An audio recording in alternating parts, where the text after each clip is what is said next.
انك تشتغل في شركة عالمية زي مثلا فيسبوك او جوجل او امازون، ده تقريبا حلم كل ديفلوبر موجود. ازاي تشتغل في شركة عالمية؟ هو ده موضوع فيديو النهاردة.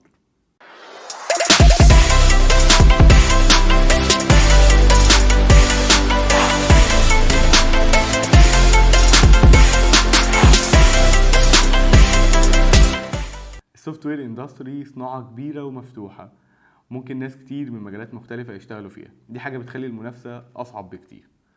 أنا بقى المفروض أعمل إيه علشان أأهل نفسي إن أنا أشتغل في شركة عالمية؟ خلينا الأول نتكلم لو أنت طالب في كمبيوتر ساينس. خلينا نتفق إن كل المواد اللي أنت بتاخدها في الكلية دي مهمة جدا، حتى لو أنت مش مقتنع بده. بس في مواد بقى بتبقى مهمة جدا جدا وبتفرق كتير قوي في الموضوع ده، زي الاو بي، زي الداتا ستراكشر، زي الالجوريزم، زي السوفت وير انجينيرنج.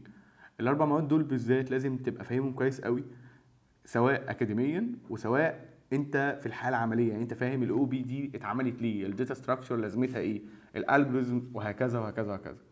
الاربع مواد دول بالتحديد هيفرقوا معاك كتير جدا كسوفت وير ديفلوبر، ان انت مثلا تتعلم تكنولوجي جديده او ان انت تتعلم تول جديده وهكذا. طيب لو انا مش طالب كمبيوتر ساينس، لازم برضو تتعلم نفس الاربع كورسات دول.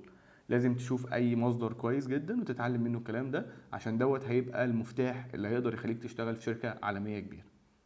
دي نقدر نقول كده ان هو الاساس اللي احنا نبني عليه اي حاجة بعد كده. الحاجة التانية بقى وات ايفر انت شغال بقى في الويب او الموبايل او الديسكتوب، او انت بتعمل ايه في حياتك، حاول على قد ما تقدر تبقى شغال باحدث تكنولوجي موجودة في المجال ده. يعني مثلا انت تشتغل انجلر، يبقى خليك مثلا انجلر 7. لو انت تشتغل نود، خليك باخر فيرجن في النود. اشتغل بي اتش بي ديفلوبر، اشتغل باخر فيرجن في البي اتش بي، واعرف ايه احدث التكنولوجيز واحسن التولز اللي طلعت في الحته دي. الحاجه مهمه جدا برضو في ده هو الانجليش. لو انت الانجليش بتاعك مش قوي، حاول من دلوقتي تبدا تقوي نفسك في الانجليش. لازم يكون عندك بعض السوفت سكيلز اللي هي الطبيعيه خالص، زي مثلا البرزنتيشن سكيلز والنيجوشيشن سكيلز وهكذا.